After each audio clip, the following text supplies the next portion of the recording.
You're listening to Corner, Memoirs of the Service Industry, a podcast set out to document the lives of those who work in service and hospitality. I'm Eric Chopo, and I'll be running the front of the house tonight. I'm a 22-year vet in the bar and restaurant scene and have worked and managed everything from Michelin star restaurants to dive bars and everything in between. I'm sitting down with members of our industry to talk about why they love doing what they do and share some stories along the way. Around every corner is a new story, a new hire, and a new experience. All right, welcome to episode 2 of Corner, Memoirs of the Service Industry. My name is Eric. I am your host, and today I have with you my good friend, Topher. Topher is a bartender here in Los Angeles. Topher, how are you doing? Good, man. Just staying cool out there in this 90-degree weather. Yeah, it's fucking hot. Yeah, man. So tell us a little about yourself. Where were you working before all this? Where have you worked? How long you been in the industry? Yeah, I mean, I've been in the industry for 13 years, 12 years, something like that. I've done everything from host to manage, mostly bartending. I've bartended at a lot of places in Hollywood, downtown, the Valley, San Diego. Yeah, and I've curated bar programs. I've done consulting. I've managed bars. I've developed bar programs. I've also just been a bartender and a server. I feel like. Sorry. No, I feel like most bar managers are still just bartenders deep down in their souls. So. Oh yeah. It's like when you just get burnt out on you want a vodka Tito's? What? A vodka Tito's? What? Yeah, fucking vodka Tito's. I saw someone put that on their menu, and it says, "I think you mean vodka soda." Yeah. Like, or did you mean vodka soda in the subscript of it? Like, no. Yeah. Like, okay, damn it! I wish I thought of that fucking a year ago. I know. I think I saw that yesterday too, and I was like, damn it! Like why didn't I think of that first?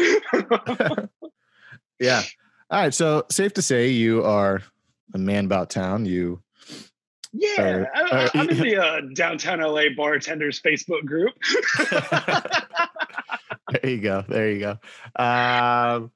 So recently you were at Honeycut, or not Honeycut. You were at Queensberry, formerly known as Honeycut. It was the same space. It's different. Formerly known as Honeycut. Yeah, it's like a whiskey centric lounge, but we kept the dance room as well. So we have the light up dance floor, disco balls, all that stuff. So how did that go? Because on the surface, I'm seeing you make these very crafty old fashions with flame and artistry and all stuff, and then I come to visit you, and it's like 12:30 at night, and the place is packed, and it's a club. And so, where's the balance between we were still trying to figure it out too, because it's like the attraction came from the dance bar, but most of the sales came from the cocktail side.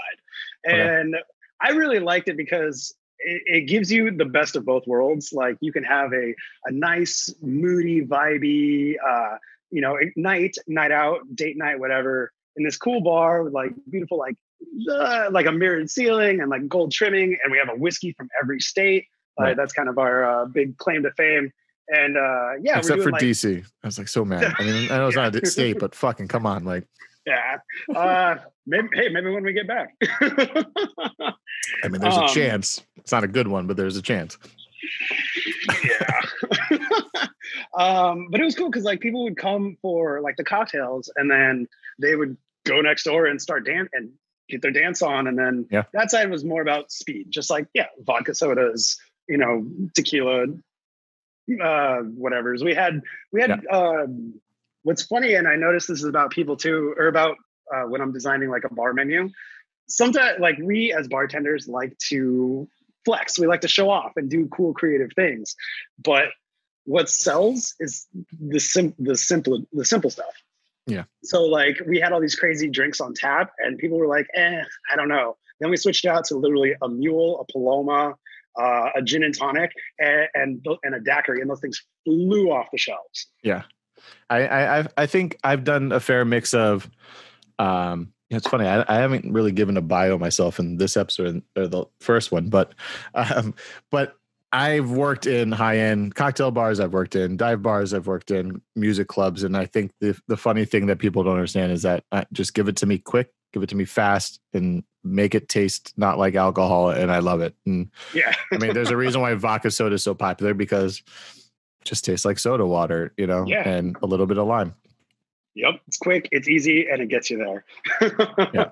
I mean, that was my philosophy creating cocktail programs, was just make it simple, stupid. Like no, at the end of the day, somebody's going to order your fancy cocktail once. And Exactly. then they're gonna go give me a Jack and Coke. Yeah. Or give me an old fashioned if they're slightly classy. And even on the other side, on the bartender side, like it's because I mainly work on the cocktail side. Hmm. And when you're having to do craft cocktails at a nightclub volume, like at a nightclub speed, it's just like, it's exhausting when you have to like 4 old fashions on fire and some dude over here is just waiting for a vodka soda, So it's like, there is something to be said about after a certain time, just cutting it to the classics. Yeah. I mean, it's prioritizing, which is a lost skill, I think. Working service wells, like in restaurants, you kind of learn the prioritizing of like grouping the tickets together and being like, oh shit, there's like 7 vodka sodas here. Let's just ring those out quickly. And, Yeah. And then you tell the servers, well, no, don't wait for the rest of them. Just send it out to the table right now so it doesn't die.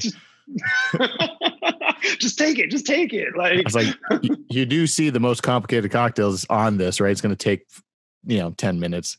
Like, yeah, it's like, they wanted one of everything. Like they wanted a Ramos Fizz. Cool. Yeah. It's going to take 15 minutes. Send the rest out. Yeah. Here's an extra shot. So I kind of start this out. I wanted to do this interview podcast thing with, friends of mine and people I don't know too, like to just document, what it's like to be within the service industry from all different walks of life. But I think the best way for me to go about this is to treat you kind of if I were interviewing for a job. And the first question I ask anyone that I interview for a job is, what does hospitality mean to you? What's the difference between giving good service and giving great hospitality? That is, I think I've been asked that question on every single interview I've ever gone on. It is a great one. And it's a good way to like field where someone like, how someone feels about it. Hospitality to me means creating an experience and a vibe, creating a memory. Like when someone goes to your spot, you want them to have such a good time, whether it's the drinks, the food, the service, the ambiance. You want something to stick into their head, something to plant in there. It's like, they're like, man, I love that spot. There's nothing I really like. It's like, there's nothing. You can get the same alcohol at any bar, at any restaurant, whatever. But it's like, what do you offer? What is cool about your spot? What about your employees, your staff, your menu that sticks in someone's mind, that makes them come back over and over again, that makes them tell their friends about it, want to bring their friends when they visit from out of town and stuff like that? Or like, what makes it so that you're the neighborhood spot and not the place next door? So I think that really focusing on customer service and creating that vibe, that experience is hospitality to me. I want to create something that's memorable for the guest. My last guest, the first guest of the show, my buddy Anil, he put it this way. He goes, people will forget what they had to eat. They'll forget what they had to drink, but they'll remember how you made them feel. And I think that's truly important in all aspects. I mean, trust me, like you get it too. When your place turns into a club, it's very quickly, you turn into, what can I get you? What can I get you? What can I get you? What can I get you? And all pleasantries, You go out, you're yelling over loud music. But the difference is that you can still maintain some level of that when you just take that mental image of your head that this guy or this gal's drinking this drink and it's based, whatever it is. But when they come back, you go another, gin and tonic, and they go, oh, you remembered my drink. Like there's 150 people in here and somehow you remembered my drink and you made me feel for just a second kind of important. And I think that's, gets easily lost in volume bartending, but it's, I worked a a all day, all night EDM rave. Oof. It was 12 hours on my feet bartending. It was insane. It was probably 16 hours I was there, but I mean, I was bartending for a solid 12. But it was one of those things where it's just like you have a line 20 deep, like not even exaggerating, it's 20 deep. And it's just your conveyor belt of making drinks. But, you know, you start to see the same faces over and over and over again. And it gets really easy to start pouring as they walk up. Like, well, I know this guy wants a tequila soda, so here it comes. And he goes, oh, I didn't even have, yeah. So, yeah. You know, it's like, I like to look at it as like making friends for the night. Like, you know, because if I feel good too. If like I remember this guy's order or you make a drink, they're like, I don't know, like every bartender hates I don't know what I want, make me something. And but when you nail that and they're like, oh my God, this is the best drink I've ever had, it's like it's instant gratification for both of you. Yeah, I mean, it's you're not kidding. I mean, like making people feel good about their night out is kind of that's kind of the whole point, right? And if you're not in it for that a little bit, you're in it kind of wrong. All right, so I kind of leave this a little open-ended to guests. I mean, I every now and then I'll have a topic, and I think mainly a lot of the first few things we're going to talk about in this series for the listening audience is kind of the state of affairs within our industry. We've been like crippled by, you know, the pandemic. A lot of people I know I mean, just about everyone I know here in LA are out of work, but over the course of the country, a lot of people are kind of back to work a little bit. So kind of the trials and tribulations of how are we moving forward and all that stuff, but we can get to that a little later. But I kind of leave it up to the guests if they want to air any grievances, tell any stories, share the experience, what it is to be Topher and a bartender in Los Angeles. So I leave it to you. With all the like, the service industry is such an integral and like foundational part of Los Angeles. You know, like everyone jokes about like, oh, you're an actor, cool. What restaurant do you work at? What bar do you work at? You know, it's literally mentioned in the first one as well. So nice callback. And so it's funny because I mean, it's not funny. It sucks how hard we've been hit with this. You know, like I've been unemployed since March 15th. Yeah. And, you know, we opened up for a weekend, and that weekend I just happened to be out of town, and we were open for 2 days and got closed back down. Yeah. So thankfully, like unemployment has come through, but we're on the last month of that. So I don't know what's going to happen after this. I don't know how everyone else has been dealing with it. I've taken this time to kind of like think about trying other industries or like making a career shift or something like that. But it's really hard when half of the world's industries are shut down. Yeah. And it's like, how do I apply these skills to, you know, a different career when you can't even get started half the time right now. Well, I mean, to jump in slightly, cause it might be a fun little exercise. I knew a bartender who did that switch. Like he stopped being the bartender at the place the local place I went to, because he found the eloquent way to, let's say, fib on his resume, because he was a bar manager. So he goes, I've managed a staff of 15, or a staff of 30. I excel in crisis control, like all the things that we do. Like I can handle multiple tasks at the same time. Like he just worded what we do in this industry in a very slightly different way, and he got the job. Had zero experience within that field, but he just got a management job and some sort of corporate structure, business. I think it was like, I want to say banking, but I don't really remember. I was drinking mezcals when he was telling it to me, but he left. He was gone. Then all of a sudden, one week he was gone and he never came back. And I mean, I think that our skills translate more than we realize in that field. Like, especially like, multitasking and being able to, perform under pressure for sure. Under duress. Yeah. Under high stress. I also like, one of the things you told me one time about just being in this industry and having these skills is that you can go anywhere in the world and get a job. Like, if I wanted to go backpack across Europe for 6 months, I could get a job, or not. Well, I guess not backpack, but I guess go live. So yeah, I wouldn't be working and traveling. But if I wanted to go live in another country for 6 months or a year, I could get a bar job, Yeah. with at any time, at any point in my life from here on out, because it's not like those skills are going to go away. Yeah. So, And you don't need a license to do it. I think what's the joke in Russia, I was a doctor, and now I'm a janitor. It's like, because you need certain licenses to perform most, high paying jobs in this industry.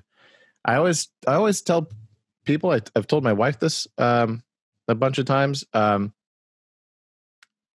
always say like, oh, well, LA is a really good place to work because, the pay is great. And it is.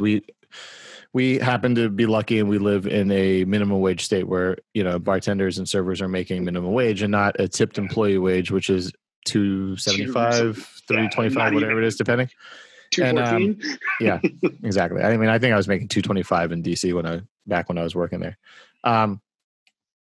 But you don't need a special skill set to do it. You can go anywhere. And then to say you go to a smaller market, like, say like Memphis or, Butte, Montana. Butte, Montana, right? And where people aren't on average making the salaries that people in LA are making. I'm hard pressed to find a bar in America where you get a beer, like a $3 beer, and you don't tip $1, or even 50 cents. But if you can't string enough of those bucks into $100 a night and you're working 6, maybe 7 shifts a week with a double here and there, and you can't make $600-$700 a week in tips, you're either in the really, really the wrong city or you're just not doing it right. Because I believe that you can go anywhere in America, bartend behind a bar, and if they have a decent amount of volume, you can make a decent living on it. Because maybe $600 a week in LA is not a lot of money, but in Butte, Montana, your rent's $700. And your rent's covered in a week. And if you're smart and you save and you budget, you can go anywhere and make a decent living at this. And I think that's kind of why, that's why I tell you can go anywhere, man. And especially when you're young, like you are, and you got a girl that loves you guys can just travel and move somewhere and just spend like 6 months, and you can have a way to make income. Like, Yeah, it's, that is like, I moved to Austin and I had a restaurant job within the first week, And so, whereas my girlfriend at the time who I moved with, it took her like a month and a half to find a job. Like, it's a really invaluable skill that, you can take anywhere. So, it's crazy how, I think Gina and I talk about like maybe once every 6 months about moving out of the country due to current situations of the time. And it's always like, oh, well, what are we going to do for money? And like, oh, well, I guess I can just go bartend at whatever hotel we're at and make it work. Right.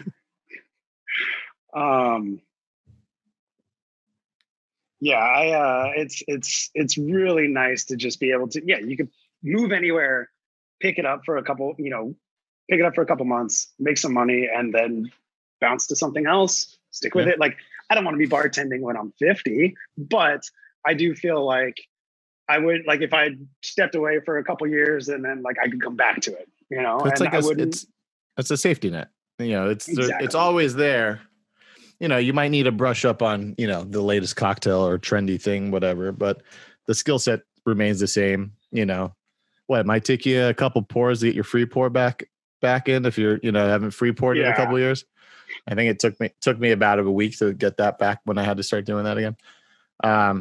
But that's the beauty of it. And, I made mention last episode, working in this industry, you get to dine with kings and queens on a nightly basis.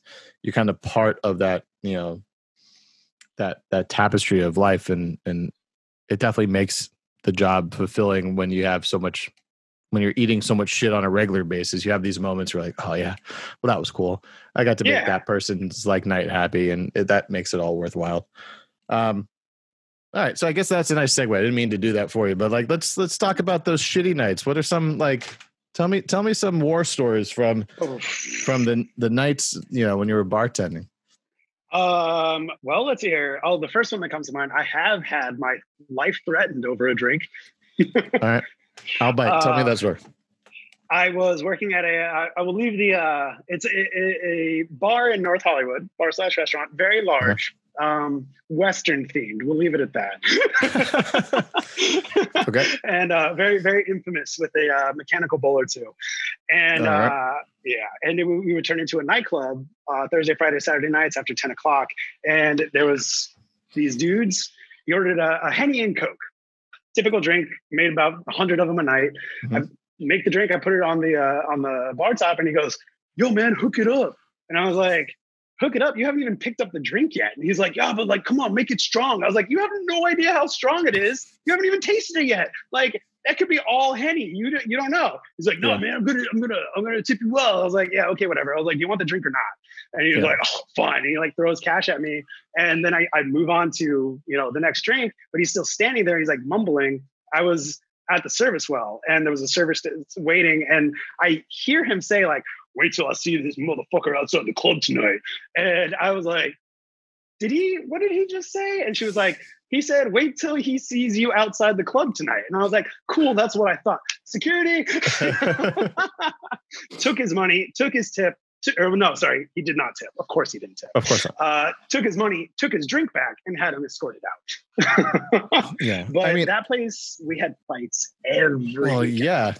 Yeah. I mean, I've been there when fights happened. I don't think I partaked in any of them, but I've definitely been there when fights have happened.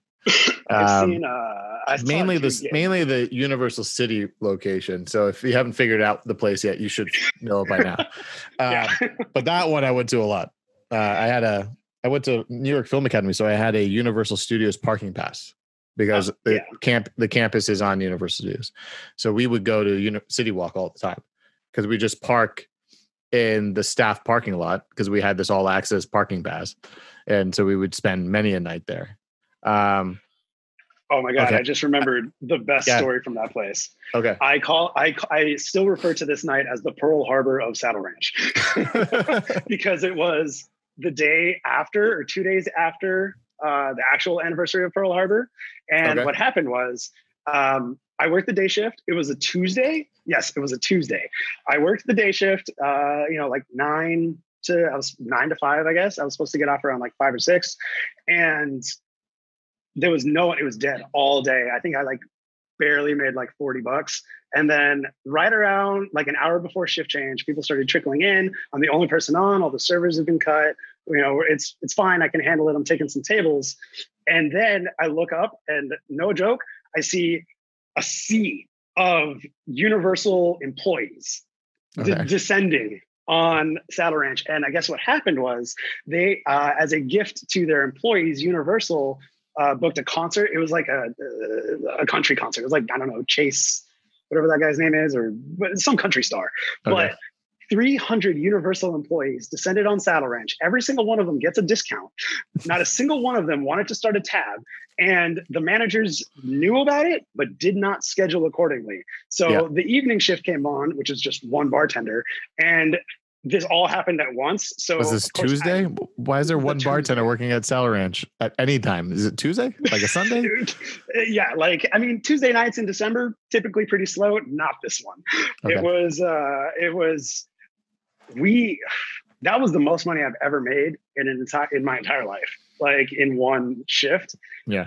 But we had managers bar backing. We called in every bartender we had, and nobody wanted to start a tab. And everyone's like, "I've been waiting." And I'm like, "Yeah, do you not see that there's 2 of us and about 300 of you? No one wants to start a tab and everyone gets a discount, which I have to have a manager do." Yeah. Oh, those are the worst, right? There's like,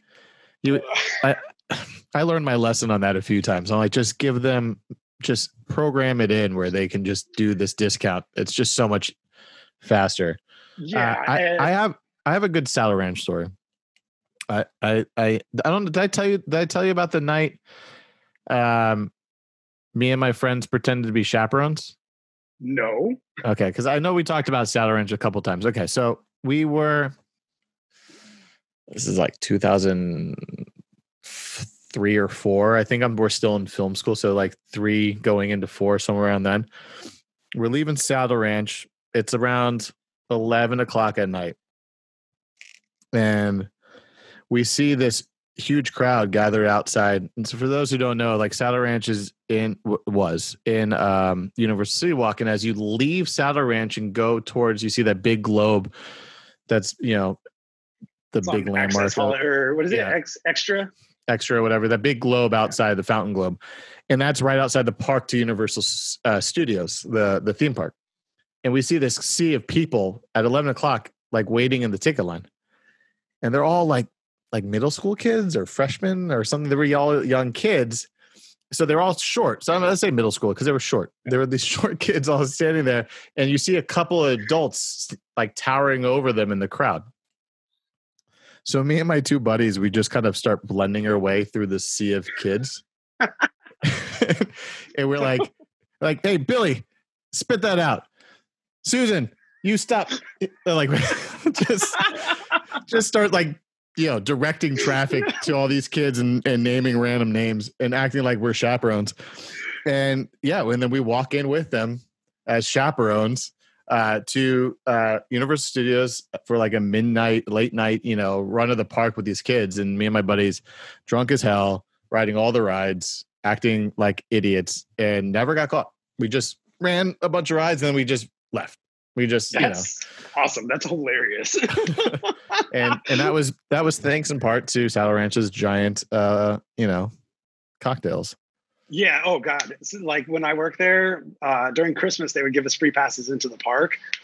Plus our Universal ID was good for front of the line. So everyone would just go get wasted at Saddle Ranch, like do the bottomless mimosas from start to finish, then go into the park when everyone's practically blacked out, and then skip the lines and just be. I have a friend who, I've been kicked out of Universal twice. I have a friend of mine who may or may not have like tried to hook up with a Who,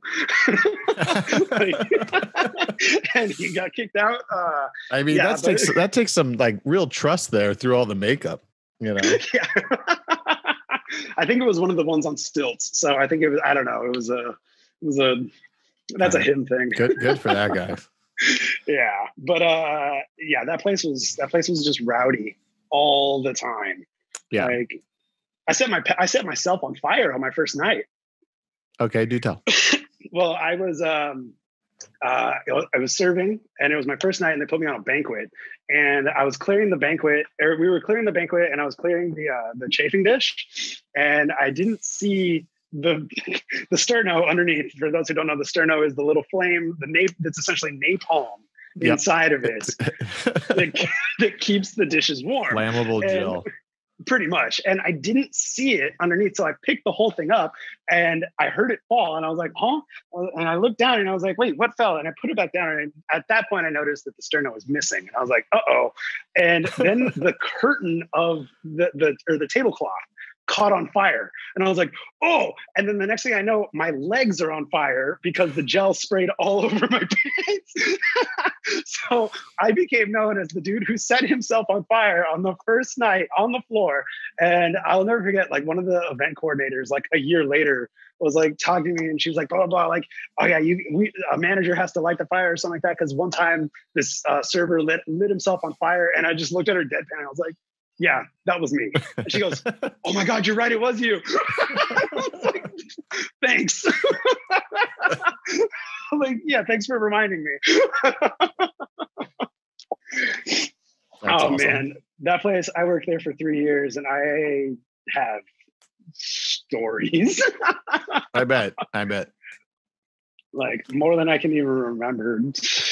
I know I saw, like, I don't know, we don't have to get into this or whatnot, but I saw on the topics like alcohol and drug abuse in the industry, and that place was rampant. And it wasn't just, it was like all the way to the top. Like I would be doing drugs with the managers in the bathroom. Like, it was just like part of the culture there. Yeah. I mean, to touch on that, I guess briefly, because I do want to bring that up as a topic one of these days, but it's a heavy topic, It is. But it is. It's kind of like, especially in certain cities where you're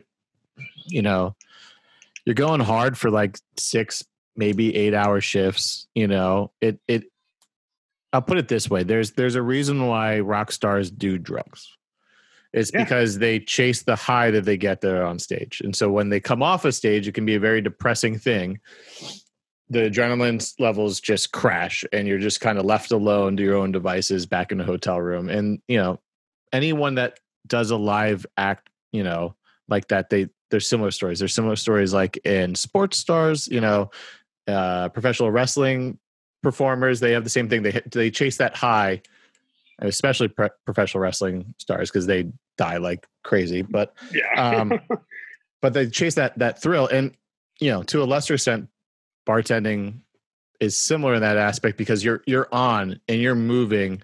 It's a show, regardless of the style of service you're doing. You're kind of you're the center of attention for a good 6, 7, 8 hours. And when it's done, you're amped. You're like, let's keep it going. And it's very easy to fall into that stuff. And it's also a job that's very easy to get burnt out on. So you need to kind of get back up in order to go and do it again. So it's, not making excuses, but there's a reason why that's, it's kind of goes hand in hand. Yeah. It's, last summer, when I was working at Clayton's and at Queensberry, and I was working 12-hour days. Like I would just pack my backpack full with my entire day's worth of stuff, food, change of uniform, and then I would be gone. I'd be at Clayton's from like 11:30 to 4, and then I'd get a 2-hour break, and I'd be at Queensberry from 6 to 3 a.m. And it's exhausting when you're doing that 5 days a week, 6 days a week. Like it's I've seen a lot of people fall down some dark holes. Like a lot of friends that just like, because it's not good for your mental health. It's not good for your physical health. Like you have to it's really easy to forget about those things and get caught up in the quick fixes, the drugs, the drinking, all that stuff. It's sad, but it's something that's been a part of our industry for decades. It's also like, there's some bars like, I manage Clayton's, and that's where, Topher worked for me there. We've known each other before that, but, so we ran a dry bar, so the staff couldn't drink while they were there. And Queensberry was definitely not a dry bar. No. Do you have a preference? I mean, it's easy to say one or the other, but like being the fact that you would go from one to the other, like, I it's a loaded question because I think there's days you want one and there's days you want the other. But as far as a culture goes, do you have a preference, seeing you're full-time working in both these type of places? It's weird because like most of the places I've worked at were dry bars. I think I've only worked in like 2 places, Queensberry being one of them, where we are allowed to, like have a shot here and there. The one thing I will say is that dry bar or not, it doesn't make a difference. People still find ways, like, of course. But like slightly over pouring and making, pouring the extra cocktail into a little glass, and you just have there's that. Pouring, doing that, or like, if you get a break, if you're working a long enough shift, like that was the move. We would exactly like when I was working in Saddle Ranch, that was the move. Like between the dinner rush and the club rush, everyone gets a break, everyone goes to somewhere else, slam a couple, come back and get ready. But I this is probably an unpopular opinion. I think that a dry bar is just a better business model. Because like when you add alcohol to the mix, it's the same thing with the customers. People inhibitions get lowered. Like people become more emotional and less like critical thinking skills get lowered. So it can create more issues. It can create conflict. Like an issue, if you have an issue with a customer and you're sober and you can think your way out of it, you can handle it. But if you've had a few too many, you might get emotional and pop off, and now you have a real situation. I think that a wet bar works in theory, but it really depends on the staff. Having a staff that is mature and responsible enough to handle that and to handle their own, to know when to call it, and to know where their limit is and stuff like that. It also just like, I gained a lot of weight working at Queensberry. And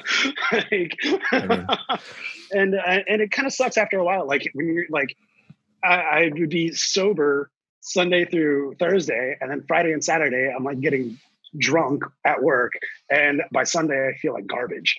And I didn't like that either. So I know like it's fun, and it definitely adds, like there is there's an element to it. Like when you have a round of customers and they all order shots and they're having a good time, and like, you know, you do one with them, or when someone wants to buy you a shot, and like, you definitely build that rapport with the customer, and it helps. Mhm.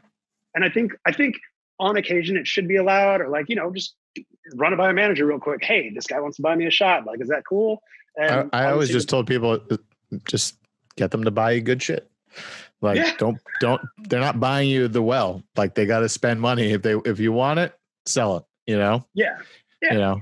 And if you could sell them on a $20 shot, then yes, you can have it, you know? Yeah, exactly. So I've worked in both. And when I worked at the Viper Room, I was bartending in the Viper Room. We had a drink comp tab, and essentially it was, you have two drinks. You can either drink them away or give them away. And to be honest, nobody ever walked in there worth giving a drink to. Like, you know, no, of course not. I mean, you want to talk about being the show. Like, yeah, we're at a music venue, but like the bar staff, when I walked into the Viper Room, the bar staff there had, everyone who worked behind that bar had been there a minimum of 7 years. Like, there are people who have been there for 10 years.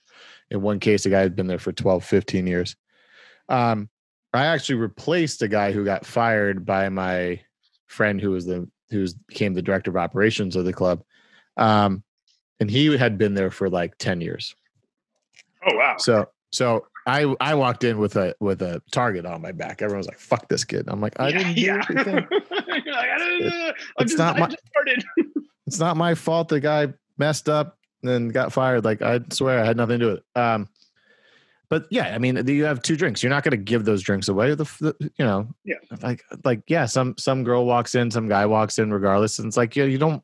I'm not buying you a drink at this club. Like, and if I do, it's going to be separate from this. These are my drinking. Yeah, So that's my tab. And then, so here's the thing. So you would have two drinks guaranteed, plus the shift drink at the end of the night, which was, you know, always you'd have a shift drink after your shift.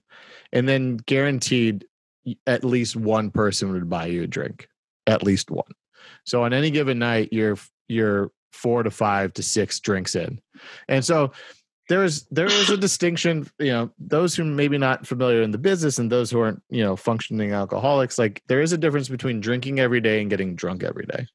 And when you, like, I know that we'd share stories from Queensbury that when you're drunk every night for like 5, 6 nights a week, it really does like weigh on you on a lot of levels. Like, it's one thing to have a drink or two, like a beer, a couple beers, you know, but like knowing your limit, knowing that I'm not drunk, like that's different. It doesn't affect your body the same way. You wake up, you know, more level-headed, but being hungover every morning, fuck, I gotta go and do this all again. Like, you know, it's tough, man. I feel you. It's exhausting. And the older you get, the harder it is. Like, and then that plays into the other toxic work environment things. Like, you're like, oh, I'm hungover, you know, I need to pick me up, you know, and it just leads you darker or down the spiral, deeper. Yeah. Like, well, I'll say this. I think being allowed to drink on the job definitely adds a more fun element for both the staff and the guests, but it's not necessary for a successful bar. I've worked at many, many successful bars where people aren't allowed to drink, or it depends on the behavior of the staff. I don't like that one, because then it's like we were being treated like children, and I was like, dude, I'm 30. Like, don't treat me like a child. You know, right? Like, I mean, that's the I think the ultimate issue I always had, the duality inside me from being a manager and also working my way up through management. So being a bartender first and a server first, to working my way to management, and now having to manage a staff where I go, I get what you're saying, man. Like, you're like, I don't not understand you, but yeah, so I always kind of was like, you know, I remember telling a manager, like, well, okay, so I'm going to in the next 2 months, in 2 months from now, I have a family vacation, so I'm going to be gone. Yeah, but that's the dead of summer. That's the busy time. You can't leave. I'm like, no, you're misunderstanding me. I'm not asking your permission. I'm telling you in 2 months, I won't be here for 2 weeks. So plan accordingly. Like, because I'm an adult and I'm going to do what I want to do. And if you don't like it, okay, then we can have that conversation, and we can part ways, and I can go find another job. Now, the manager side of me was like, dude, I was an asshole. Like, he's not loyal. Doesn't care for the bar. He doesn't care for the restaurant. So like, I get the both sides, but yeah, I mean, it's tough when you tell an adult not to drink, that they can't drink while they work and they're working at night. I mean, I used to tell staff for like the big events like Halloween or New Year's, I go, we aren't the party, we aren't here to attend the party. We are the ones providing the party. So just check your shit. Like there's going to be plenty of time for us to drink. There's going to be plenty of time to get drunk and celebrate these things. But for the next 6 hours, let's just do our best to hold it together and just make sure that we are here for them, But I think it just depends on the place, man. Like a place like the Viper Room, you can't work there. I mean, there'd be days where like the band didn't book anybody, and it's just you and the band. It's like the 3 staff members in a band, and maybe the band's girlfriends or boyfriends, and you're like, all right, well, I'm not making any money today, so let's drink. Exactly. I mean, it's tough. I mean, when you work around it, it's there. Everyone's going there to do that. So why not partake in it? But I agree with you. Ultimately, I think that bars that they are dry, or at least like the situation I said, is like, you can totally have a drink, just sell good shit. Yeah. Yeah. Just be a salesman, like just sell. And then if you can't do that and they don't want to buy it to you, then you don't get to have it. So it's learn how to upsell, I like that. I like that idea. Like, if somebody wants to buy it, if somebody wants to buy a $30 shot of, 19, whatever, 42 or whatever the fuck it's called, then by all means, buy it. And then you can have it. But like, if they want to buy you the well, then no, then it's like, sorry. Like, it's not worth it. Damn, I should have made a cocktail for this. Why didn't I think of that? So I made these batch cocktails for Clayton, and then we close again. So they were just going to go to waste. What are you drinking? It's a little spicy margarita. Ooh. It's actually, I'm not going to pat myself too hard on the back, but it's pretty damn good. It's a 16 ounce mason jar with 10 ounces of tequila in it. You got any left over? I mean, if I could share it with you virtually, I would share it. But you think about it, 16 ounces, right? So it's a 2 ounce pour, it's a stiff pour, but everything's made accordingly. And then there's about a little over an ounce of water in there. So it's perfectly diluted and just good to go. Just ready to serve. Yeah. So I think that's great. Like, I'm glad that they allowed alcohol to be sold to go, which is obviously not something that's typically legal in California. Right. But definitely like a way to help us stay afloat during this time. I kind of hope that they keep it, because I think they're going to keep it at least for the next year. Like, they have to. I mean, like, if we can't have full capacity, we're not going to make our full amount of potential money. So I've been thinking a lot about this from being a manager. Like, I've been thinking about, how do I reinvent this industry? That's kind of why I started this, to get ideas from people and share ideas and think about it. And I think you have to kind of treat the bar and restaurant as a brand. And how do you mark yourself as a brand? You have merch, you have products that you make in-house. If you make your own syrups in-house, like at Queensberry, you guys make your own syrups, sell those syrups as a cocktail kit. The beauty is right now is, if you were to go get like a flask or, mini hotel bottles of booze, you can sell those now. You can sell bottles. Not only can we sell batch cocktails, technically a lot of people, you can sell full bottles of stuff that you couldn't do before legally, according to your license, but you can now. And you can sell these kits. But the beauty is, you can brand your house-made shit, man. Like, if you infused something, you can sell it as an ingredient infused. And I think that's kind of where these places are going to make up a lot of their lost revenue, is if they're smart and they can find a way to market themselves and create their own products. They should be able to survive, not succeed, but survive through all this. Yeah. And I think I actually really like that idea of selling cocktail kits. Cause I mean, that's something that's already, it's not a totally brand new idea. Like, Right. There's like monthly subscription services that are doing that. But to get your favorite craft cocktail from your favorite bar while they're not open and be able to make it at home, and it comes with all the ingredients, and it makes a couple servings. Like people would easily pay like $50-$60 for something like that, especially when the bottle of booze itself is going to be $40-$45. Like, if you were just to buy it at home, and then you'd just have to buy all that stuff anyways, and you wouldn't I agree with you. I was selling a cocktail for $50. I didn't really sell many of them, but it's 5 servings of Rittenhouse, it's a decent rye, and then I did stuff to it. It was infused with thyme, and it was this, you have to kind of price it accordingly. We're not losing your shirt, but then you also like the margarita I sold for $35, and it moved, it's about finding the price point, but you have to do those things. And I think moving forward, if they allow that to continue, I think it will be tremendously helpful to bars, to restaurants. There's a restaurant in Culver called Dear John's, and they were selling like high-end TV dinners during all this, which I thought was tremendously innovative. It was a smart way to like do something cool. I think so. I think that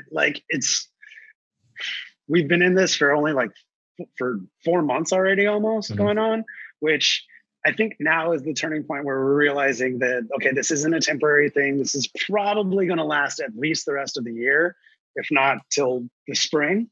So like now is the time to kind of start pivoting and coming up with new and different ideas and trying to change this industry. It's funny, like I forget what it's called. There's a name for it and I forget what it's called, but there's like a new form of bootlegging going on where people are selling batched cocktails, but out of their kitchen, like out of their home kitchen.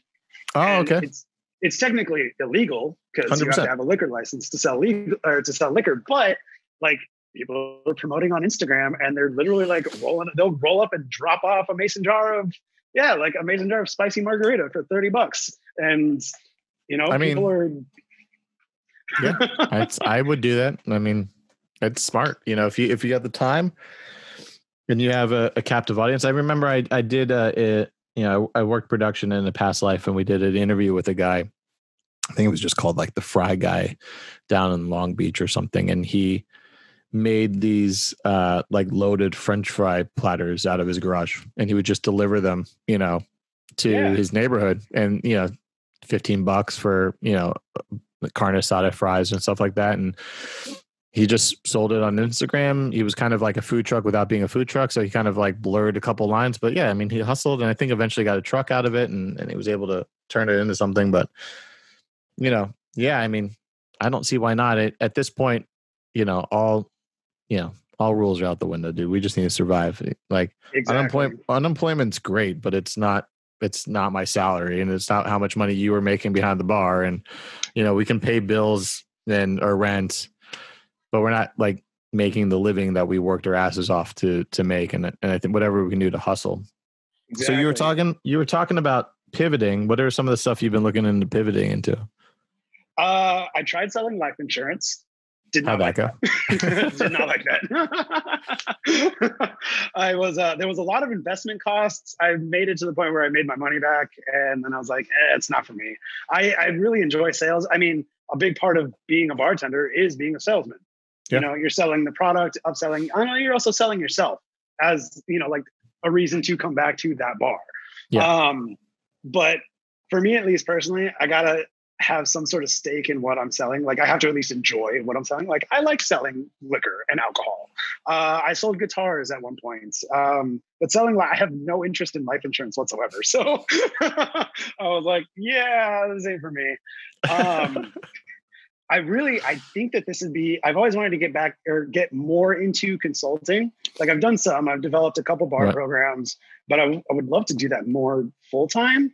And I feel like coming out of this whole quarantine, there's going to be like a lot of places, unfortunately, are getting closed down, but that means that a lot of new places are going to be opening up. So I think that a lot of different aspects of the industry are going to start booming. Like I think there's going to be a surge of new bars. I I personally was already kind of planning on trying to jump on that. Like, Yeah. I've been paying off all my debt, raising my credit score this whole time. So when things finally open up again, I can take out a business loan and probably get a spot for cheap. Yeah. But then also, yeah, like consulting and developing bar programs, even for places that didn't go under, but are like, this is a perfect time to revamp your, if you're reopening, you've been closed for 3-4 months. Like, I mean, your craft cocktail, batch cocktail thing, if you can just go to a place that maybe doesn't have a bar manager in place or a bar director in place, and find a way to kind of like, I'll do X, Y, and Z and develop this for you. You just pony up the cash to buy all the, to go stuff and then help them cultivate that. I think that's definitely a way to go for sure. Yeah, I think that I like that idea. Hold on, let me turn the light on real quick. There we go. Now I can see. I'm not just like hiding in the dark. You gotta get one of these fancy ring lights. Oh yeah. My girlfriend actually just ordered a bunch of like filming lights. Okay.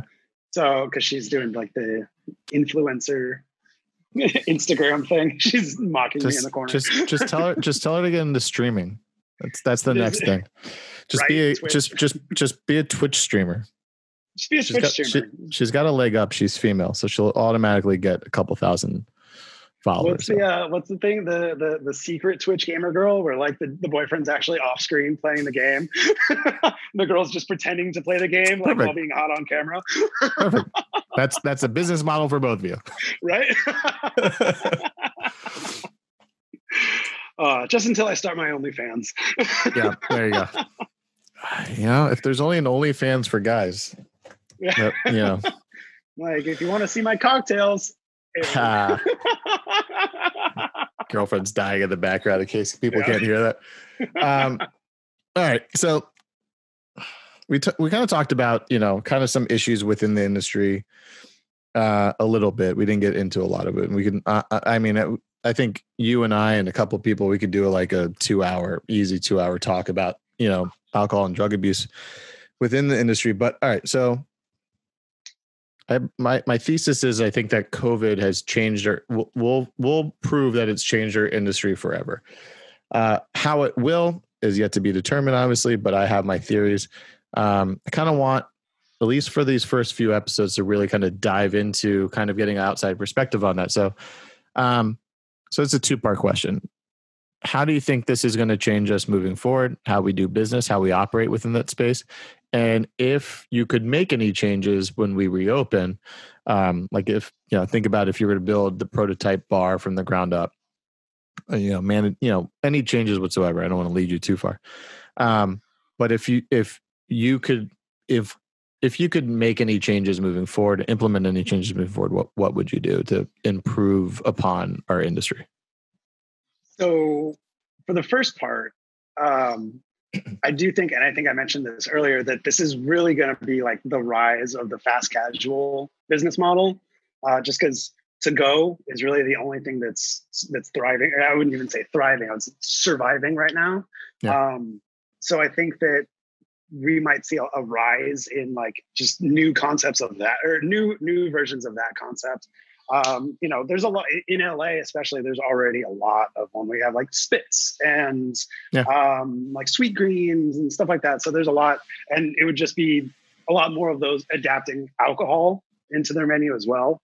Mm-hmm. If we continue with this to-go thing, I think that bars and dine-in restaurants, I think it's weird because half the people are like really like apprehensive to go back out and to like be quote unquote normal again.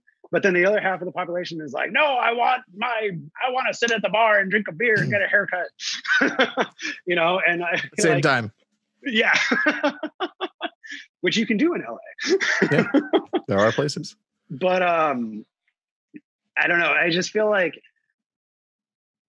I think one of the things, like, there's definitely going to be more of a focus on health and hygiene. Like bars and restaurants are already some of the cleanest places, supposedly, because the health department is very strict on regulations and all that stuff.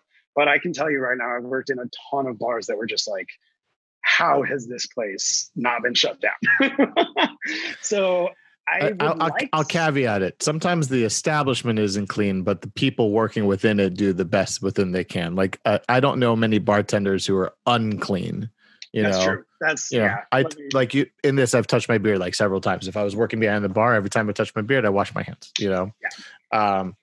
It's and COVID's proven how fucking hard it is to not touch your face. Like when you're told not to do it, like don't rub your eyes. All I want to do is rub my eyes. Like when you tell me I can't do it, I just did it.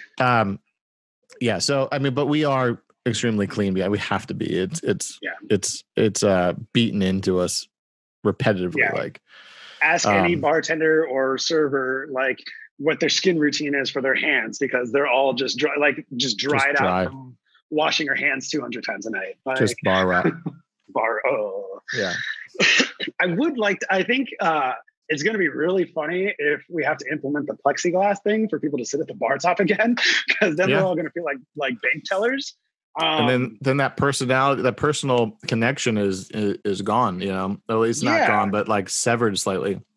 Yeah. It's weird. Like you're now like talking through, like having to talk through a glass. It's like there is a barrier, even though it's invisible, is something blocking that connection between you and the customer and the guest. Yeah. Also, I think, what was I just going to say? And like with the whole, like having to wear a mask and a face shield, like when I hope that we get to a point where we don't really need that again, because that just kills the vibe from the get-go.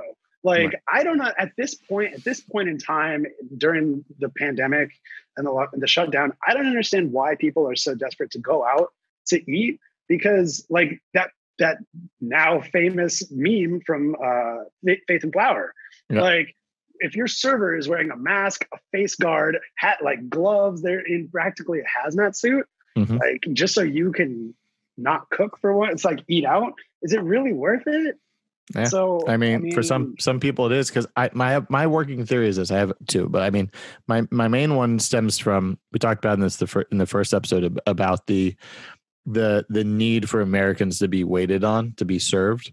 Like there's this inherent systemic entitlement need to be waited on, because we offered at Clayton's, we offered to go and you could enjoy your to go on the patio, and people were like, nah, I don't want that. I go, okay. But I also think that there's a lot of people who just can't cook, man. They just can't be bothered to learn. They don't know how. They burn toast. Like, you know what I mean? Like they can't survive on their own. There are people I know who they eat out every meal. Like, and it's a real thing. Like some people just can't figure it out to cook. So they need restaurants to be open. They need that structure, like otherwise they'll starve to death, or they're just going to eat fast fucking food all day long. Like I admit I've done a lot of, I've ordered a lot of takeout during this time. I can cook. I just don't like to. Also, like after the first 2 weeks when like the sink was just full dirty dishes every single moment of the day, I was like, ugh. And then like it kind of became, I justified it for myself by saying that I was supporting my community and my industry. And I like, I'm not getting food from like McDonald's or Jack in the Box or whatever. I'm going to like my local neighborhood spots that I know are like small businesses, and I'll order food from there one night and food from another place. And then I try to either go pick it up or get delivery through the place itself, so that I'm not, they're not losing profits to like DoorDash or Grubhub or something like that. Right. But also it gets expensive. Yeah. I mean, look, Gina and I were, we were spending like $200 every 2 weeks on groceries, and it seems a lot, like $400, $500 a month on groceries, but we're not going out. Like we weren't getting to go food at all. Like, we learned real quick that, we were pretty damn good at cooking, and we're like now we even go like, fuck going out, like just all together, man, we can do this ourselves. I mean, there are places that we love and will continue to support, but like, and then we went out once when restaurants open back up for sushi, because you can't really do that at home. I can make a good steak, I can make some good chicken or a good pasta dish or whatever at home, comparable to what I would get going out. I can't really do sushi at home. I can't do it well anyways. But yeah, I mean, but after a while, it's just like, I just don't want to do dishes anymore, man. I just don't want to clean up anymore. I'm tired of cleaning. I get it. Like it was fun for 2.5 months, 3 months, and now it's 4 months. And it's like, all right, that's kind of, so I get that need. All right. So we've established things are awkward now for guests and employees alike to go out. World opens back up. There is a vaccine. Business gets back to normal. What would you change? I would, I don't know. I mean, it's so funny because there's always so much that I think should change about this industry, but about something that should change just from this experience, this pandemic, I would, sorry, I just saw something. But, I don't know. I think a little bit more concern for the safety of the employee and not just the satisfaction of the guest, especially with the rise of Karens right now. It's the rise of Karens for the public. We've known about Karens for decades. Yeah, we've known about it, but like maybe just a little bit more concern for this, because one of the big things that's pretty commonplace in the restaurant industry and the service industry is the expendability of the staff. Right. And the bottom line is the bottom line. It's just about money, and people are expendable, replaceable. Maybe a little bit more emphasis on just taking care of the employee, because we're the ones at this moment, we're the ones who are having to put our lives at risk just for the entertainment of the general public. So moving forward, just a little bit more concern for the staff, if like not having to feel guilty about calling out of the shift because you're sick. Right. I get it. If you're hungover and you're calling out, that's on you. Don't do that. I've never called out from being hungover. I've called out a handful of times from being sick, but it's only when I ever really needed it. And even then I felt guilty, and it's like, I feel like A, I'm losing money. B, I'm letting my staff down. Like I'm letting my team down. I hate that feeling, or even just requesting time off. A lot of times I feel like it's, like, oh, where's this going to come back to me? Like that was an issue at Saddle Ranch. Like anytime you requested something off, or if you requested off too much in a certain period of time, they would reciprocate. They would just like, cut your schedule or take you off for a whole week. And it's like, just because I wanted to go visit my mom for, like a couple of days, I have to miss a whole week of work. Like that's not fair. So I would say just because, I mean, we're people too. Yeah. When we're not at work, we're on that same side of the bar as the customer. So this whole experience is just really highlighting like, that, we are people too. And and where's the concern for our safety, for our health and well-being? Yeah. We're just expected to get back there and be like, how can I help you? So, I mean, it's kind of what I touched upon earlier was that I've always prided myself of doing the best I could between the hours of operation.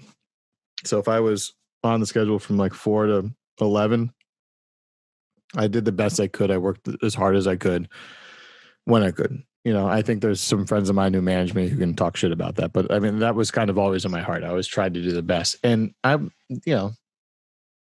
was good at what I did. Like, I'm not going to lie. I'm not being, there's no bravado there. I just was good at what I did. So I kind of I hear what you're saying. Cause for those who don't know, when you become a full-time employee, most places I work at don't have full-time employees. They don't want a full-time employee. Full-time employee means a little bit more in taxes. They have to offer some sort of health insurance. There's a whole lot of like behind the scenes shit to having a full-time employee. So most places just straight up work you 3 shifts. That's it. You have 3. Yeah.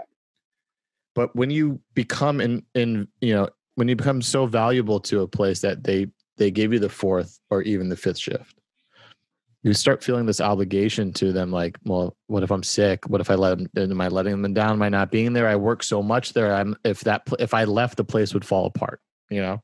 Yeah. And I always took it from the point of view of like, they need me more than I need them. So if they want to give me shit about going to see my parents, if they want to give me shit for the wedding that I have to go to in a matter of months, like when I was at Faith, I was told I had to ask permission to go on my fucking honeymoon. And I told my GM, no, like I'm letting you know 3 months in advance that I'm going on my fucking honeymoon. So make it work.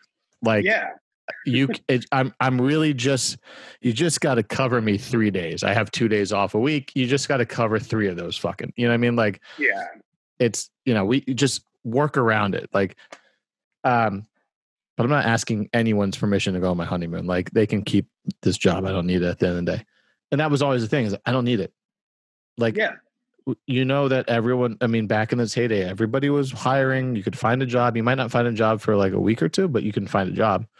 So I always kind of approach it from that one, because I get what you're saying. Because I trust me, I felt that way at some point, and I've had a lot of friends who felt that way, where it's, fuck, man, I like, if I call out one more time, they're going to cut my shifts. If they cut my shifts, I'm not going to make rent. And if I'm not going to make rent, then what the fuck am I doing this for? And I hated that aspect of the job. I hated the notion of being like beholden. Like, look, we all get it. You sign up for a job, you do the job. Yeah. But what people don't get about restaurant industry is that your job is based on the revenue that place makes and the covers that you do. So if you get a job and they're killing it through the tourist season, now the tourist season goes away, they don't need as many staff members, they start making cuts. And then what your 4 shifts a week turn into 2. And now you have to find another job, right? Yep. But then God forbid, that job pays more for, I mean, there's a whole thing. Like, you're right. We're expendable in that industry. When you're a server and a bartender, I mean, you are expendable. And our job is to make you money, the owner's money, by selling, and I agree with you. I would love to see that change. And it has to change now, because from a manager's standpoint, I'm mad at the city telling me, not what they're telling me, but telling me without this aspect. Right now, they're saying if I have to take the temperature of somebody, an employee, when they come in, when we open up. So they open up and say, you walk in, I take your temperature, and you have 100-degree temperature, I have to send you home. Yeah. But now there's no law saying, do I have to pay you for that day now? Because you came to work expecting to work. Am I obligated to pay you? What happens if you get sick and you have to isolate for 2 weeks? Because right now, before COVID, I only had to pay you a week of sick leave when you got really sick. I don't have to pay you 2. So where does the city and the guidelines step in for that? Being before COVID, and I don't think most of the listening audience will know this unless they've worked in the industry, chances are you went out for drinks or dinner. Chances are at least one person in that restaurant was sick, like needed to be in bed sick. Yeah. Especially in the kitchen, especially somebody who's running a plate to your food, maybe even the manager. But we have to work sick in this because of the fact that you can't have a certain amount of staff members and be profitable. The margins are what they are, and you can't have 30 staff members and only put 15 on and just kind of have people waiting in the wings. You can't. And if somebody calls out because they're sick, then guess what? You're short staffed, because you can't really call somebody else in because they've made plans of their day and they go, this is my day off and I made plans, I'm out of town. And even if they're not, dude, what, you going to call them a liar? Like, So a lot of times when you go to a restaurant and you're like, man, there's not a lot of people working today. Like, they should have hired more people. Like, keep in mind, maybe somebody called out sick. Yeah. I love it when guests would go, man, you really didn't plan well today. There's really? Because I looked at my crystal ball and saw that, 250 people were going to come in at noon. I'm so glad this unannounced convention came into town, because you know what? We have all the conventions in town on a Rolodex. Like, we know on a calendar when they're all coming in, and you were not on my calendar, sir, because you did not exist 6 months ago. Yeah. You know. So yeah, yeah. I agree with you. I can't even remember. I can't even count how many times, and this is terrible to admit, but how many times I've gone to work sick because I was too scared to call out or there was no coverage. At the bar I worked at last, we had 4 bartenders on staff, and each room took 2 bartenders. So if one of us is sick on a Friday or Saturday, like, what are we going to do? We can't call out. There's no one to call to cover our shifts. Yeah. We just have to pick up the slack, or they pull someone from another bar, which now short staff the other bar. So and in their wisdom, California Supreme Court ruled that it's now not illegal, but if you schedule somebody on call and then you call them off, you have to pay them for a day. That's now law. So, I didn't know. So if you're scheduled on call, like, so say you're a swing shift or whatever, in like case we get busy, I might call you in, and then you get called off that day. You made yourself, according to the California Supreme Court, you made yourself available for that day. Therefore, you're entitled to the day's pay. I look at that as a very slippery slope, managerial speakingly. That's a sentence, but I know what you mean. Because what's the difference between calling off a scheduled shift? So say I schedule 3 people for lunch, and lunch is only 70 covers, and I don't need 3 people. You know, I only need 3 people if it's 80 covers or more, you know? Yeah. And I don't need that third, and I call that person off in the morning. What's the difference? Like, tell me. Like, I don't know what the difference is. Like, they're scheduled, and I can call them off. You know, I know the law is if they come in and they clock in and I send them home, I have to pay them for 4 hours of the day, regardless of what they worked. But yeah, I mean, it's just the labor laws and how we do things, I hope changes a lot, because you're right. I mean, you look at a place like we were saying in Queensbury, when they only had like maybe 6, 7 bartenders in the whole fucking place. Like, knowing that on a 4. Saturday, 4. Yeah. So 4. that's on management for not doing right. You know, what should be happening is that you should have your 4 rockstar bartenders on your weekends, and you should have your 5th and your 6th and your 7th bartender work like the Monday, Tuesday, Wednesdays. Yeah. And then you have them, hey, just let you know that shit may come where I might have to call you in, and just be available as best you can. And obviously if you have another job or whatever we talk about, but that happens. They have a Friday and Saturday job as well. What do they do? So it's tough. That's why I like cross training as a manager. I like training barbacks to bartend in case I need to, call you up from the minors into the majors, Yep. But yeah, man, I'm with you. I think that's the hardest thing, that the hardest lesson we'll have to learn is as owners and managers are going to have to learn, is be okay with people calling out. Like, one, it's 100% illegal to punish somebody for being sick. It's 100% illegal to punish people by taking away shifts. If you fucked up, I can't legally take away your shifts, but there's creative ways to get around that. Yeah. And we all know there is. But yeah, man. The one other thing I really want to change after all this, I want health insurance. It's like every, like one of the big conversation topics happening right now is how your health insurance should not be tied to your job. That's a very American thing. I'm over here like, wait, what? Wait, it's tied to your job? I was like, I've never had a job offer me health insurance before. Even as a manager, I was the GM of a bar and I didn't get benefits. So and when they do, it's shitty. It's the first tier one where you're paying so much out of pocket in order to see anybody. Yeah. And then if you want the good stuff, then you're taking money out of your paycheck in order to do it. Because that's why I had a Faith. I was paying $250 out of my paycheck every month to get somewhat decent healthcare. And at the same time, it still was like a huge deductible and a copay. And yeah, I mean, that's the whole thing. Their health insurance is crap. But yes, but the problem is like, do you give somebody who works 3 shifts a week health insurance? Like, can you afford that? There's got to be, and because insurance, we're getting into other shit, but like, because insurance is a for-profit business, there's got to be some sort of insurance company out there that would cater to the service industry and be like, here's your basics, like here's your basic coverage. And if you want more, if you work more, I don't know, on like a scaled tier system or something like that. But there's your pivot, my friend. Start it. You were in insurance, you were doing life insurance. Yeah. I guess I got a leg up. I have an intro to the industry. But I agree with you, man. I think, look, we got to do better by our employees.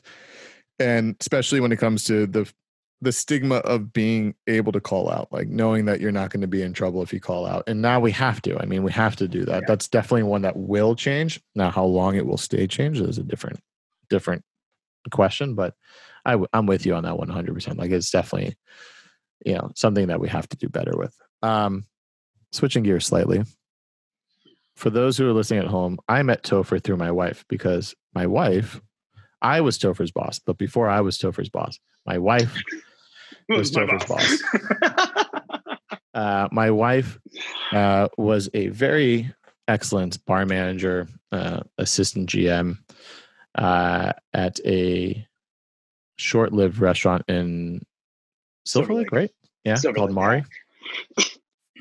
I mean, dude, they closed so quickly after. Like, they downsized, and I only say in quotes because they were shut down completely within like a month and a half or something like that. So they were giving the bar away. They were literally giving the bar away. The owners were, and so it was like, yeah. I mean, I was there with her every weekend, and like the owner he was drinking literally a bottle of tequila to himself every night, and then giving away like to his friends and to his PR people. Like, his PR lady would drink 1 to 2 bottles of Sauv Blanc every single time she came in for free. Wow. And it's like, wow, you wonder why this place went under in less than 6 months, and their other 2 locations closed. Yeah, I mean, to be fair, they were busy. So you would think, okay, a bottle or 2 here isn't that bad. But for the listening audience, what tequila was this guy drinking?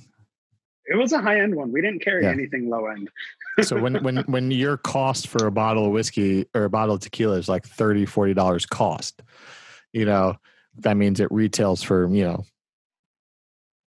double that easily. Yeah. $60. Yeah. So...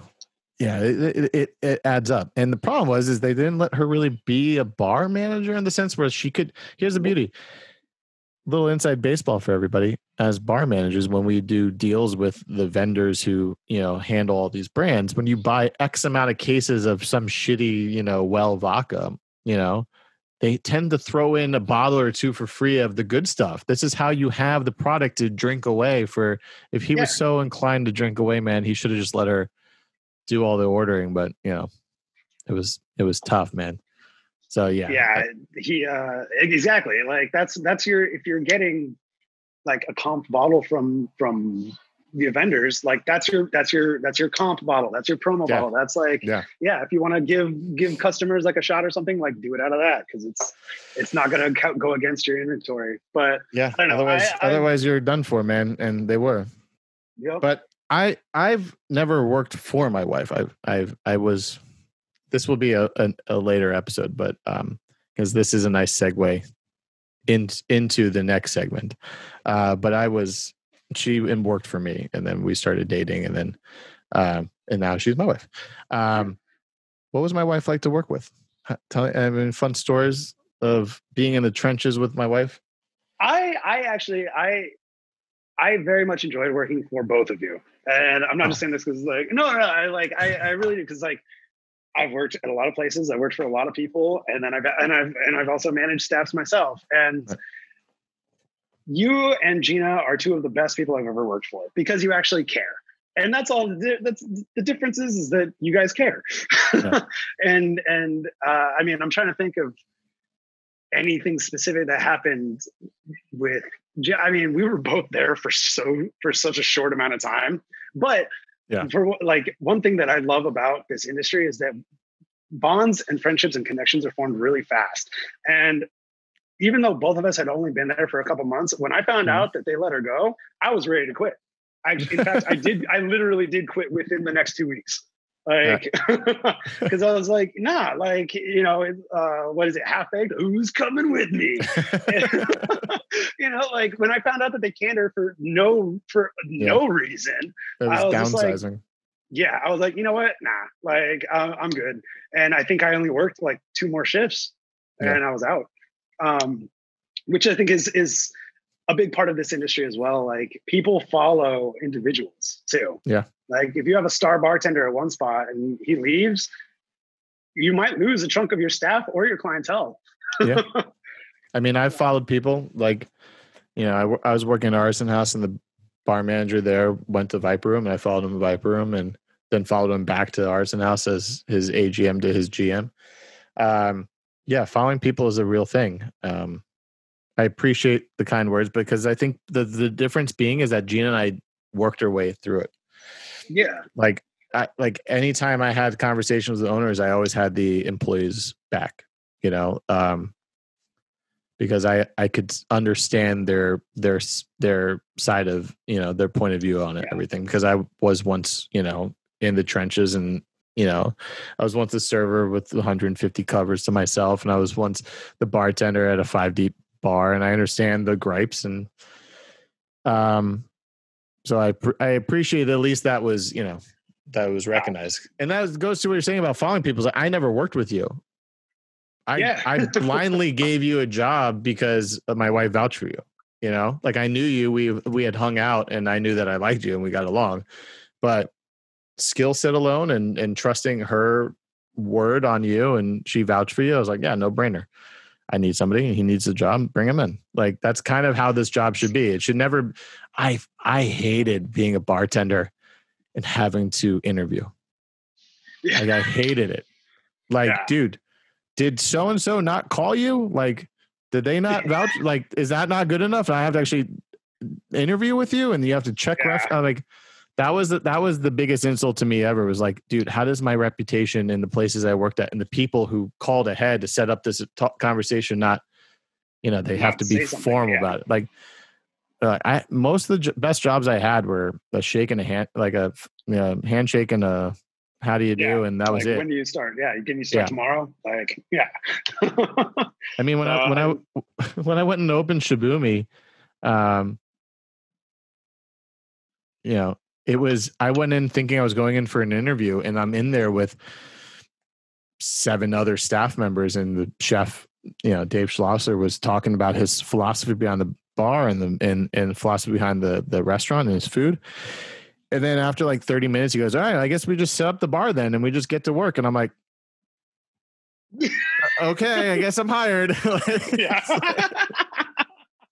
And it turns out that day he pulls me aside and goes, all right, so our mutual friend Will says that you'd be good for this place. So can you just send me a resume so I can send that off to my partners so they kind of know who I'm hiring, but come back tomorrow.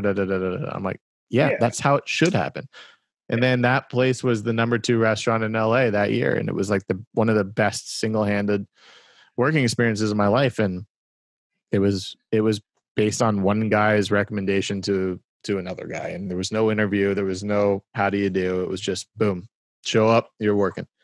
And that's one of the exactly. That's one of the pros to this industry. It's like, you can get job. Like, it's funny, when I was in San Diego, one of my coworkers, a really good friend of mine, he was telling me how he's like, I've never interviewed for a job. I've only just gotten hired by friends. I was like, well, that's funny because I've never gotten hired by friends. I've had to interview for every job I've had.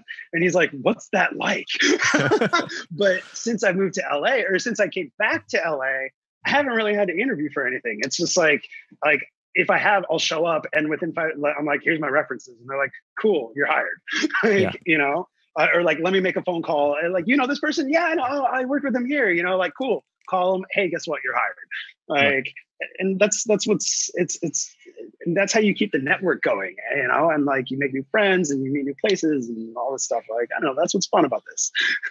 I mean, that's why we do it, right? It's for the connections. It's for the interpersonal relationships. That brings me to my last segment of the show. Topher, have you ever shit where you ate before? I am, how do I'm notorious. I may or may not have a reputation. I'm settled down now. Now I've calmed my ways, but I've definitely, and I have a valid excuse for that. At least, well, my experience with like dating apps was not very good because every girl that I would talk to on like Tinder or Bumble or whatever, they can't meet anybody because they're working Monday through Friday, 9 to 5, and then they go to the gym after work and then that's it. So they don't have time to like meet people. Right. Service industry people, on the other hand, we work for the most part on an opposite schedule from the rest of the world. While everyone else is out partying and relaxing, we are working. So I had zero luck on that, which then would make me turn to the people I'm around, which would be my coworkers. And I mean, working in a restaurant or a bar is already, it's like reverting back to high school, the drama. There's, like grab ass behind the bar.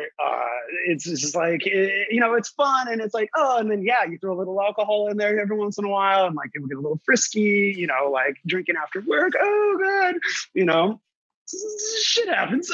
I am equally as guilty of that. But I think so people aren't horrified at home. There's a notion. You spend 4 or 5 nights out of your life. It's like working.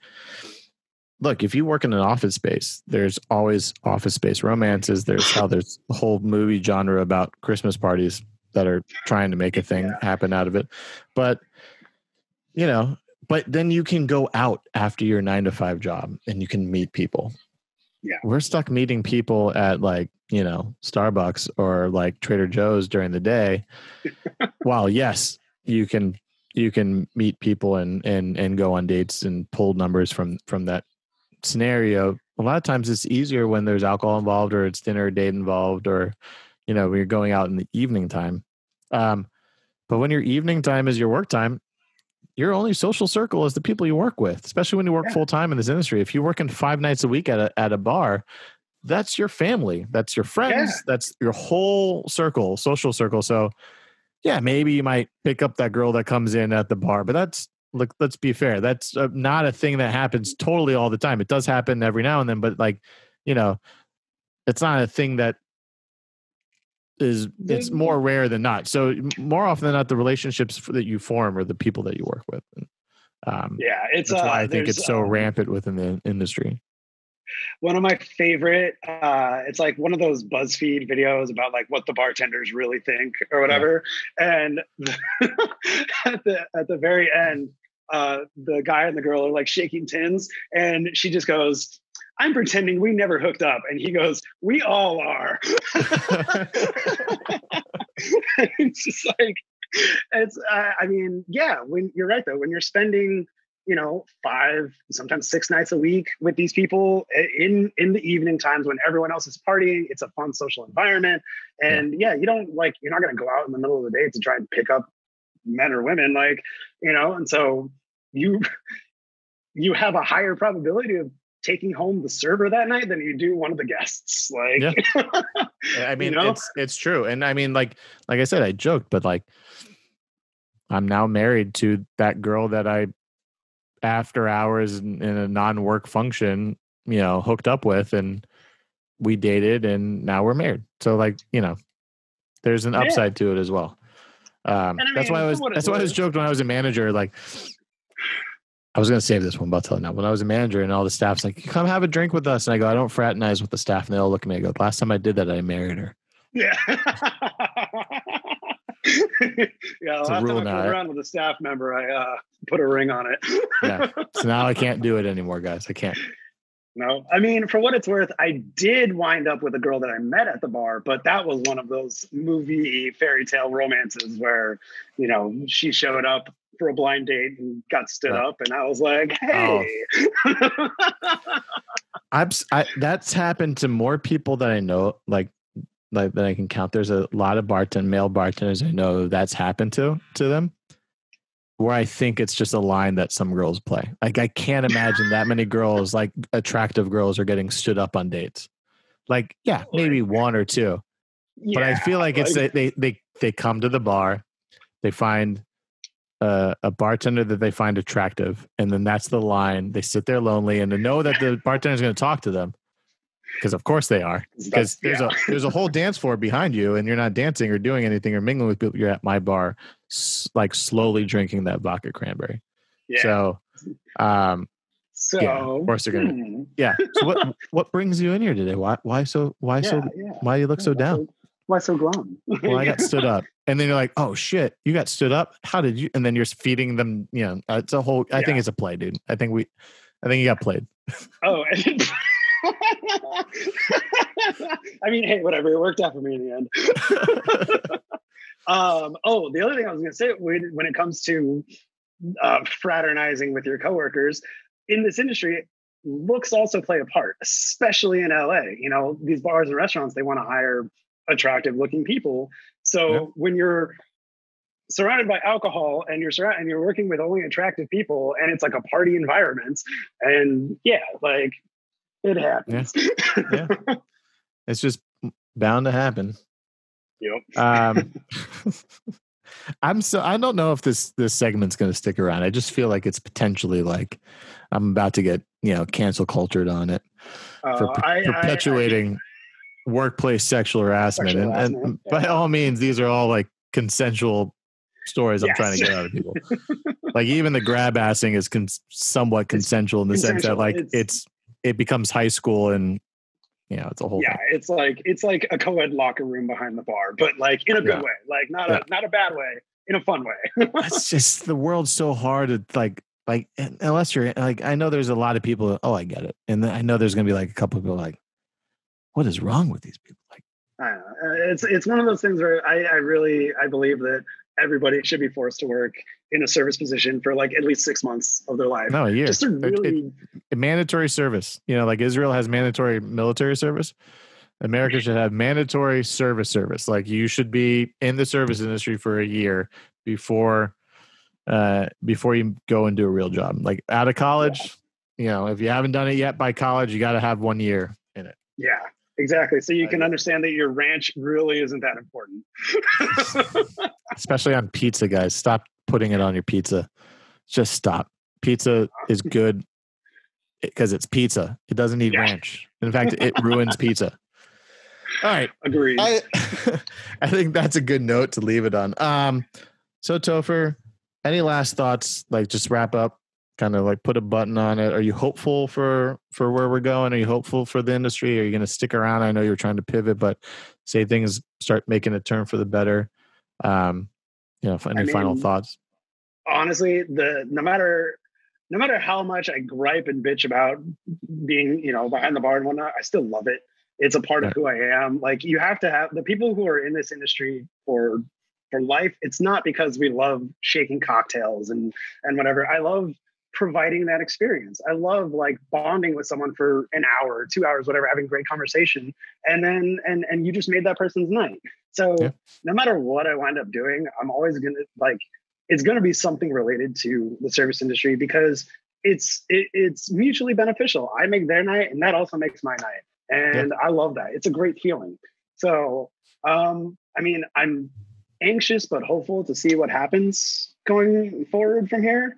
I do think that there's going to be some new opportunities opening up. So hopefully, we can jump on those or figure something out. Like, maybe selling batch cocktails from home is the move for the next 6 months. Like, just don't get busted until the Untouchables show up and with baseball bat. I have mixed metaphors because the baseball bat was Al Capone. Anyways. Well, Topher, thank you very much for joining me. It's always a pleasure to shoot the shit with you, especially about this industry. I know we spent many a night at Clayton's talking about all this. So thank you for coming in. That's it, guys. That's episode 2 in the can. If you're watching this on YouTube, please hit subscribe and grow on this channel. So all the help I can get is much appreciated. Hit the buttons, hit the likes, whatever you got to do. If you're listening to this as an audio podcast, please rate and like it as well on whatever platform you're using. I've shilled enough for the day. Topher, I love you, man. Best of luck to you. I'm sure I'll see you soon here in the future. Thank you very much. All right, guys. This was Corner Memoirs of the Service Industry. We'll see you next time. Thanks.